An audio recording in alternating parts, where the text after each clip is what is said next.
तो आज हम देखेंगे कॉरस्पॉन्डिंग एंगल क्या होता है, संगत कोण किसे कहा जाता है।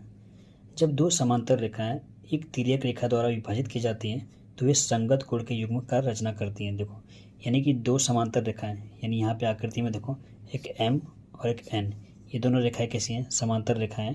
तो उसे एक तिर्यक रेखा, यानी ये L क्या है, हमारी तिर्यक रेखा है, वो क्या करती है, उसको विभाजित करती है। देखो दो जगह पे विभाजित करी, यहाँ पे, ठीक है। तो ये कौन से कोणों की रचना करती है, संगत कोण की रचना करती है, ठीक है। तो अब संगत कोण होते कौन कौन से हैं, देखो जब यहाँ पे विभाजित करेगी तो बहुत सारे कोण बनेंगे। मान लो ये एक हो गया, फिर ये दो, फिर ये तीन और ये चार, यहाँ पे कुल चार कोणों की रचना हो रही है। सेम यहाँ पे भी 5, 6, 7, 8, तो कुल इस प्रकार से इतने सारे कोणों की रचना करती है। तो इसमें संगत कोण की युग्म कौन कौन सी होती है, तो देखो आपको यहाँ पे जो एंगल 1 है और जो एंगल 5 है, ये हमारे संगत कोण होते हैं, यानी कॉरस्पॉन्डिंग एंगल होते हैं।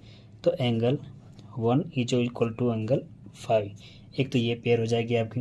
दूसरा देखो यहाँ पे एंगल 4 और एंगल 8, तो angle 4 is equal to angle 8, ये दूसरा हो जाएगा कॉरस्पॉन्डिंग एंगल। अब तीसरा देख लो, angle 3 is equal to angle 7, तो angle 3 is equal to angle 7, और लास्ट हो जाएगा आपका angle 2 is equal to angle 6। तो ये सारे के सारे जितने भी कोणों की रचना हो रही है, ये सब क्या है, कॉरस्पॉन्डिंग एंगल है, यानी संगत कोण के युग्म है।